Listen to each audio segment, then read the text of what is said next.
जय हिंद। सशक्त आवाज लाइव में आपका स्वागत है। मैं राजेंद्र सोनी एक बार फिर हाजिर हूं आम जन से लेकर राजनीति और क्षेत्र की विभिन्न घटनाओं के साथ, पक्ष न विपक्ष, सिर्फ निष्पक्ष।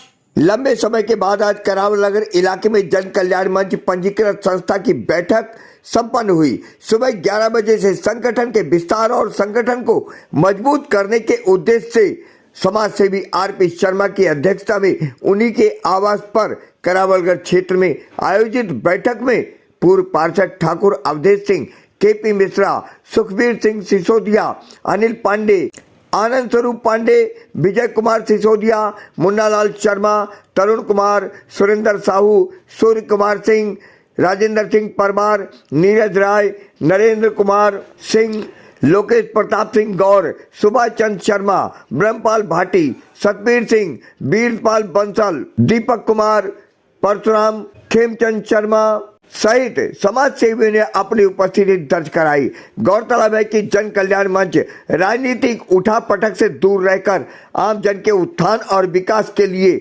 लंबे समय से वैवाहिक संबंध, गरीबों तथा मजलूमों की मदद करने को तैयार खड़ा दिखता है। बैठक के दौरान मन के उद्गार व्यक्त करते हुए वक्ताओं ने कहा,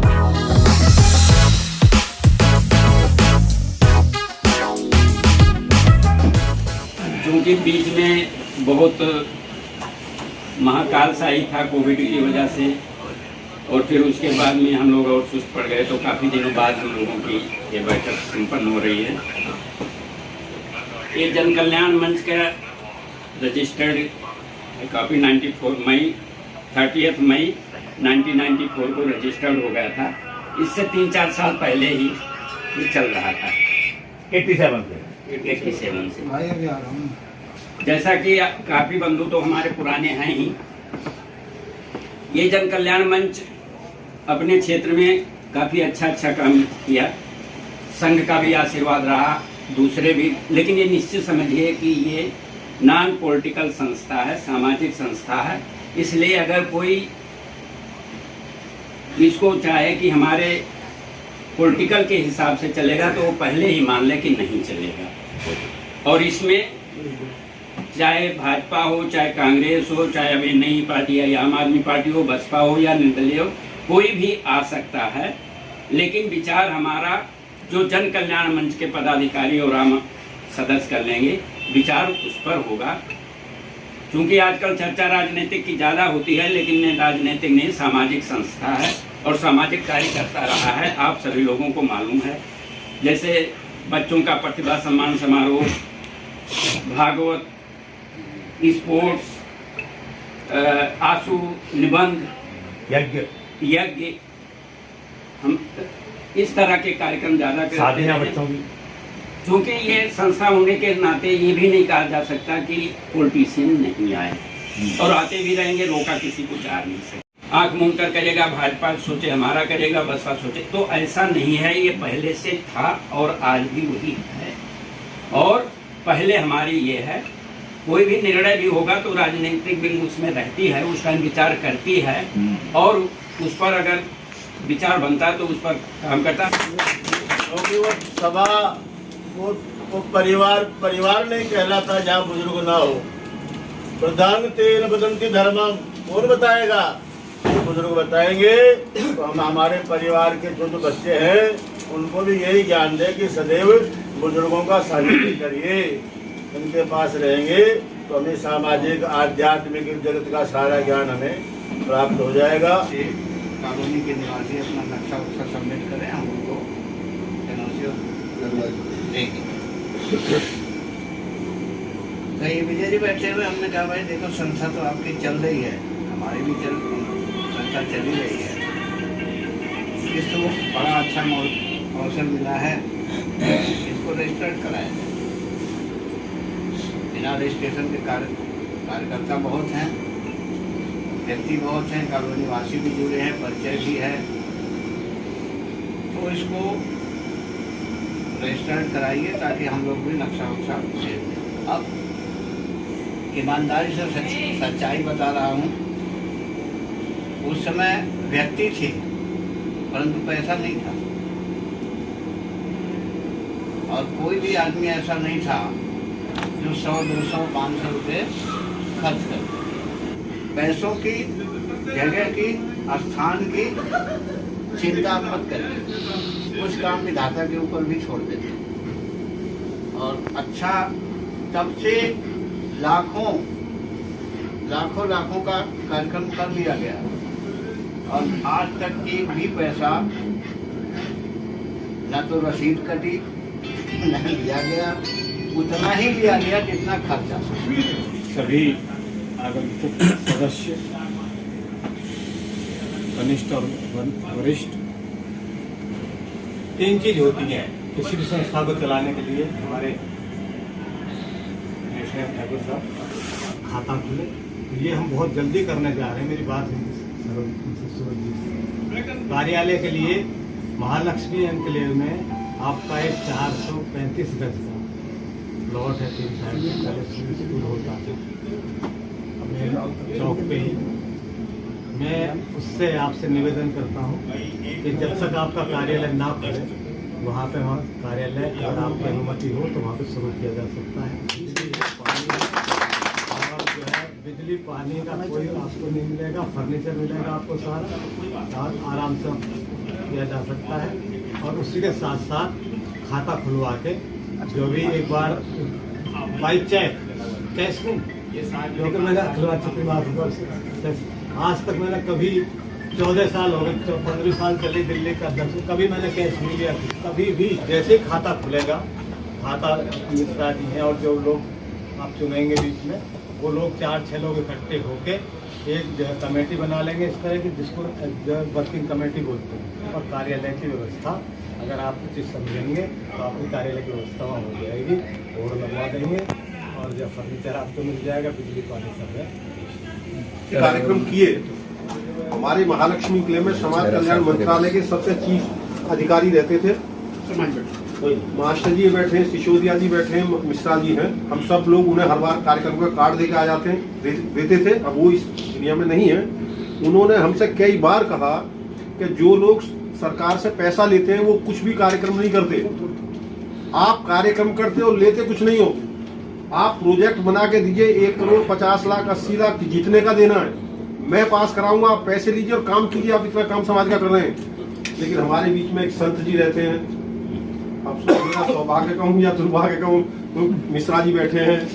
मिश्रा जी कहते हैं जी हम तो 100 रुपये अपने इकट्ठे करके ले लेंगे, हमें किसी का पैसा नहीं चाहिए। कहीं कोई ये खा गया, पी गया, ले गया, लूट गया, अपने अपनी सैलरी में से हम सब। और वैसे ही हम करते आए। अगर पैसे के पीछे भाई दीवे हम लोगों की सोच होती, खुली ऑफर थी उनकी। समाज कल्याण मंत्रालय के मालिक थे ऑफिस के, इतने का ही प्रोजेक्ट बना के दीजिए, मेरी जिम्मेदारी है, आप इतना समाज का काम करते हैं और पैसा सही जगह लगा रहे हैं।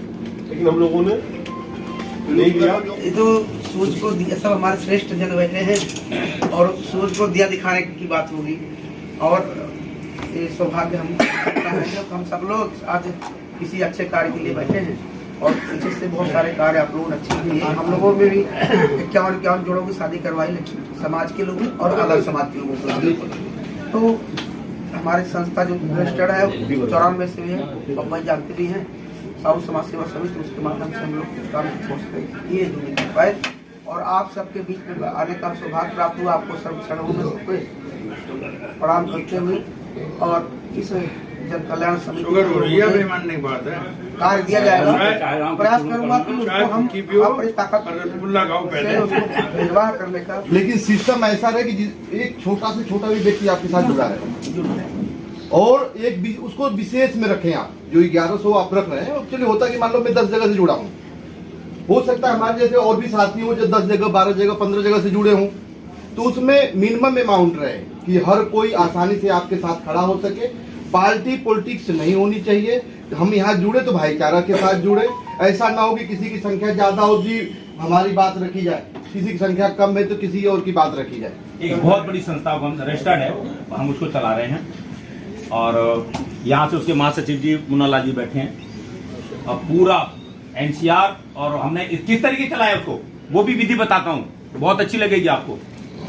7 आदमी चला नहीं सकते, 11 आदमी चला नहीं सकते। हमने एक केंद्र की समिति बनाई, केंद्र से फिर हमने हिसाब लगाया कि भाई ऐसे कैसे करेंगे, पूरी दिल्ली एनसीआर को कवर कैसे करेंगे। हर जोन से 4 जोन, पूर्व पश्चिम उत्तर दक्षिण और एनसीआर 5 जोन वो 7 माह, ये अलग अलग जोन बना के सब जगह उनको जिम्मेदारियां दे दी और उनके उपाध्यक्ष और महासचिव की पूरी संख्या दे दी, पदाधिकारी बना दिए हर जगह। तो पूर्वी से, पश्चिमी से, दक्षिणी से, सब जगह से बहुत बढ़िया बढ़िया हमारे पास और मैं शादियां करता हूं दबा के और हर प्रोग्राम करता हूं और पूरी इंडिया में करता हूं, ये नहीं दिल्ली में, जहां भी जरूरत पड़ती है वहां चले जाते हैं। यहाँ लगभग जितने लोग बैठे हैं कहीं कहीं अनेक संस्थाओं से जुड़े हुए हैं, क्योंकि सामाजिक व्यक्ति चुपचाप बैठ नहीं सकता, पूरा बात करेगा। जो समाज की सेवा करना चाहता है वो चुपचाप बैठ नहीं सकता, जहाँ उसको अधिकार मिलेगा कि यहाँ कर सकता हूँ फिर वहां जुड़ जाएगा। तो इस तरह से ही लोग यहाँ बैठे हुए। हमारी जो जनकल्याण मंच की जो अभी कुछ ऐसी रही गड़बड़ थोड़ी सी कि हम लोग नहीं कर पाए या कोविड की वजह से नहीं हम आगे कर पाए, ये बात सही है। कुछ लोग तन से जुड़ते हैं, कुछ लोग मन से जुड़ते हैं, कुछ लोग धन से जुड़ते हैं। कोई भी संस्था हो, कोई भी संगठन हो। जन कल्याण मंच में राजनीतिक संगठन नहीं है, परंतु हम लोग राजनीतिक प्राणी हैं। कोई न कोई किसी न किसी दिल से जरूर जुड़ा हुआ है। कोई बीजेपी से होगा, कोई कांग्रेस से होगा, कोई मायावती पार्टी से होगा, कोई आम आदमी पार्टी से होगा। मेरा आप सभी के चरणों में एक ही निवेदन है, जहां कहीं भी बैठक हो, आज यहाँ बैठक हो रही, कल दूसरी जगह बैठक हो रही है, बैठक का जीना चढ़ने से या दरवाजा खुलने से पहले आप जिस संगठन के हैं उस संगठन को गाड़ी में रख दें या मोटरसाइकिल डिक्की में रख दें। जब संगठन की बैठक में पहुंचे तो सिर्फ और सिर्फ आप जन कल्याण मंच के सदस्य के रूप ये बात हुई, ये जम के बात। बिल्कुल। अभी मास्टर जी ने बताया कि कई लोग आए, तारीफ की हमारे संगठन की। क्यों तारीफ की? तो मुझे नहीं लगता किसी भी सदस्य ने ये कहा हो, किसी भी अधिकारी जाके मेरे बेटे की नौकरी लगवा दे। विधानसभा का एक अध्यक्ष बनेगा, पूरे दिल्ली में इसका विस्तार करना है। विधानसभा अध्यक्ष अपने मंडल अध्यक्षों की घोषणा करवाएंगे, मंडल अध्यक्ष चुनेंगे किसको मंडल अध्यक्ष बनाना है। मंडल अध्यक्ष अपनी टीम बनाने के लिए किसी को सूचना नहीं देंगे, घोषणा नहीं करेंगे, टीम अपनी बना के ले आएंगे विधानसभा अध्यक्ष महामंत्री के पास में, वो उस पर राय विमर्श करेंगे। उसके बाद में वो घोषणा होगी कि आपकी ये टीम की घोषणा है। चक्रीय बैठक चलेगी और 1 घंटे से ज्यादा भी बैठक नहीं होगी, कहीं भी बैठक होगी आप ताकि समय से जाएं। लगभग 3 साल बाद, कोरोना काल के बाद आज सभी पदाधिकारियों को आपने आमंत्रित किया, क्या उद्देश्य था इसका? उद्देश्य ये था कि हम लोगों की ये संस्था गैर राजनीतिक संस्था, सामाजिक संस्था है। नर सेवा नारायण सेवा, ऐसा हमारा लक्ष्य रहा है। विगत 3 सालों में आप जानते हैं कोरोना काल के वजह से हम लोग नहीं कर पाए, इसलिए समाज से जो हमारा ध्येय था वो सेवाओं को नहीं दे पाए। अब उसी ध्येय से जैसे पिछले दिनों हम कार्य करते रहे सामाजिक सेवा के लिए, इसीलिए विशिष्ट अपने कार्यकर्ताओं को, पदाधिकारियों को बुला करके इसका शुभारंभ करना चाह रहे हैं, जिससे हम समाज में कुछ सेवाएं। अगर हम बात करें, कुछ संगठन के कुछ लोग इसमें मौजूद होंगे, कुछ लोग नहीं मौजूद हैं, कि उनके विषय में क्या कहेंगे, कैसे उनको एकत्रित करेंगे आप? हमारी जन संपर्क प्रमुख के एक दायित्व है, उसके पदाधिकारी हैं, उनके द्वारा ही हम अपने संपर्क सूत्रों के माध्यम से उनको बुलाते हैं, सूचनाएं देते हैं। लोग बड़े ही कर्मठ और समर्पित लोग हैं, उनको जब भी सूचना मिलती है समय पर आते हैं और अपनी पूरी निष्ठा के साथ सेवाएं देते हैं। कई लोगों ने इस चीज़ को कहा कि संगठन बहुत ये काम करता है, वो काम करता है, लेकिन क्या काम मुख्य करता है? संगठन खास करके विद्यार्थियों के प्रतिभा सम्मान में कार्य करता है, खिलाड़ियों के लिए काम करता है, सोशल एक्टिविटी, जो निरीह और गरीब कन्याएं हैं वो अपने वर वधू आपस में जब निश्चित कर लेते हैं तो उसमें हम लोग सहयोग देते हैं। और समाज के कुछ ऐसे भी कार्य हैं जो राजनीतिक दृष्टिकोण से होते हैं, उन पर भी हम अपने संस्थाओं के कार्यकर्ताओं के माध्यम से दबाव डालकर रिक्वेस्ट करके कार्य कराते हैं। संगठन तो बन जाते हैं, लेकिन इसमें कई राजनीतिक पार्टी के लोग भी शामिल होते हैं, उनको किस तरह से आप गाइड करेंगे? हमारे इसमें कोई भी सामाजिक हो, राजनीतिक हो और किसी भी राजनीतिक हो, उसके लिए खुला तो है, लेकिन विचार हमारे जन संगठन कल्याण, जो जन कल्याण मंच है उसी का चलेगा, उनका नहीं चलने पाएगा। और हम लोग मिलजुल करके ही इसका निर्णय लेते हैं और जब संस्था जो निर्णय लेती है उस पर कार्य करते हैं।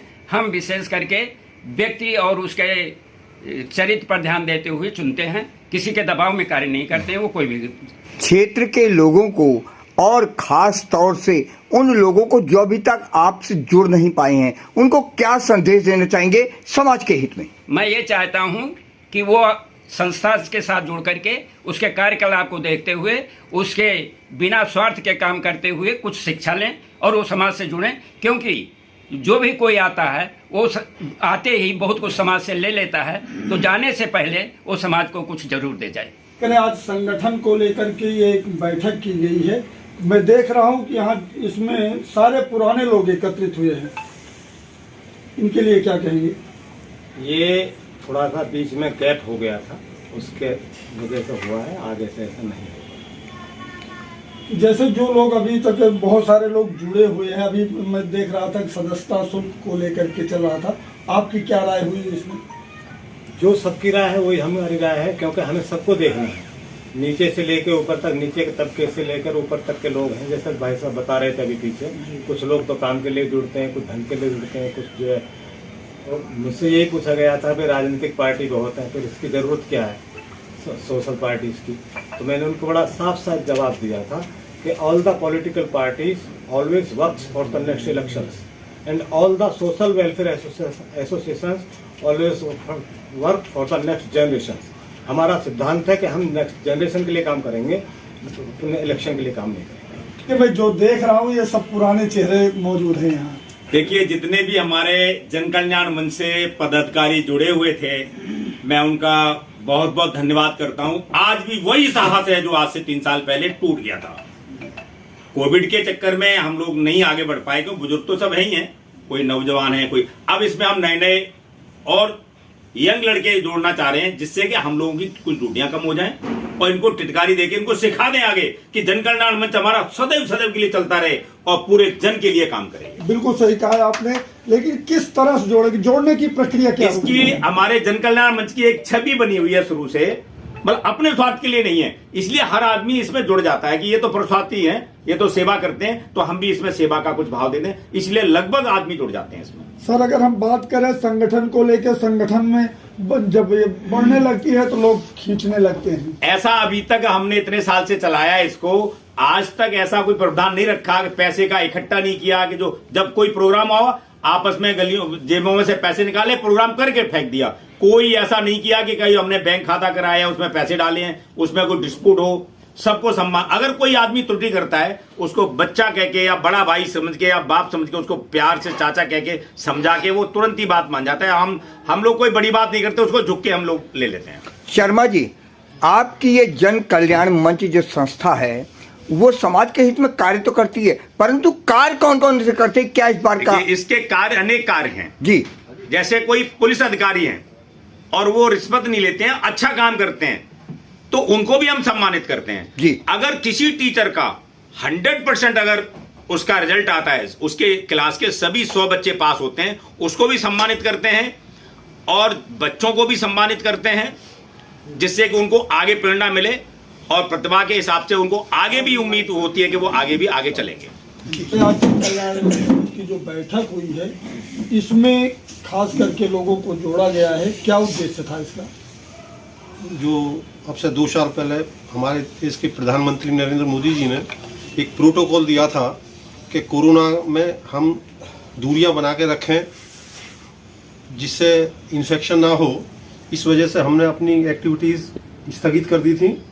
अब क्योंकि कोरोना काल ख़त्म हो गया है तो आज हम सब पुराने कार्यकर्ता पदाधिकारी दोबारा से इकट्ठे हुए हैं, एक्टिविटीज़ शुरू करने की क्रिया में इकट्ठे हुए हैं। जो लोग इसमें नए जुड़े हैं उनके लिए आप क्या कुछ कहेंगे आप? देखिए, हम सब लोग पुराने हैं और सबको एक दिन चेंज होना पड़ता है, तो युवा जो हमारे बीच में हम लाएंगे वो हमारी एक्टिविटीज़ देखेंगे और उन्हें जागरूक करके अब ये कमान युवाओं के हाथ में तो देनी पड़ेगी, क्योंकि हम हमेशा के लिए इस पर कब्जा करके नहीं रख सकते, परिवर्तन तो होता ही है। करे आज जन कल्याण मंच की जो बैठक हुई है इसका कारण क्या है, किस तरह से लोगों को जोड़ने का काम करेगी संगठन? नाम ही जन कल्याण है और अगर संगठन भी नहीं है आप एक व्यक्ति विशेष के रूप में अगर आपके अपने कॉलोनी में चले जाएं, किसी के ऊपर कुछ आपदा आई हुई है, कोई दुख आया हुआ है, अगर कोई बीमार भी हो गया है और उसके साथ अगर हॉस्पिटल आप चले जाते हैं, वो व्यक्ति आपसे जुड़ जाता है। अब ये तो संस्था है, संस्था का काम ही यही है, जन कल्याण का काम है। चाहे उसके लिए चाहे हम किसी भी जनप्रतिनिधि के खिलाफ भी मुझे आवाज उठानी पड़े। अगर कहीं सड़क, अभी मैंने सोनिया विहार मैंने देखा, ऐसी सड़क नहीं है कि आप 4 दिन स्कूटी से जाओ, स्कूटी से निकल नहीं सकते हो। उसके लिए चाहे मुझे मुख्यमंत्री के खिलाफ धरना देना पड़े, चाहे विधायक के खिलाफ धरना देना पड़े, चाहे निगम पार्षद के खिलाफ धरना देना पड़े, जो चुना हुआ प्रतिनिधि उसका उत्तरदायित्व होगा, उसके खिलाफ धरना देंगे। जब काम करवाएंगे तो जरूरी है कि वहाँ सोनिया विहार के 50 लोग इस संस्था के साथ ऑटोमेटिक जुड़ जाएंगे। सर, अगर हम बात करें, आपने बहुत बड़ी बात कह दी है कि इसमें राजनीतिक लोग भी जुड़े होते हैं, लेकिन जब चुनाव आएगा या राजनीतिक ऐसा मुद्दा होगा तो जन कल्याण किसके पास खड़ा मिलेगा? जन कल्याण की अपना एक वर्चस्व, बहुत बड़ा वर्चस्व है। अगर मैं भी निगम पार्षद बना था, उत्तर प्रदेश बिहार महासंघ बना हुआ था, उत्तर प्रदेश बिहार महासंघ के लाल बिहारी तिवारी जी संरक्षक थे, उत्तम तिवारी जी प्रदेश अध्यक्ष थे, काशी प्रसाद तिवारी जी विधानसभा अध्यक्ष थे। निगम में मुझे भारतीय जनता पार्टी ने टिकट दिया और अरुण तिवारी वो भी संगठन से जुड़े हुए थे, उन्हें मायावती जी ने टिकट दे दिया। फिर संगठन ने निश्चित किया अगर 1951 से 2007 तक यहाँ इनके अलावा, चौधरी सुखबीर सिंह के अलावा और कोई, जगदीश के अलावा कोई वहाँ जीत के ही नहीं आया था, तो कौन, और वो जनता के हितों का कहीं न कहीं अनदेखा भी कर रहे थे, बदलाव भी लोग चाहते थे। तो बोले इन दोनों में आखिर कौन ऐसा है जो जीत सकता है।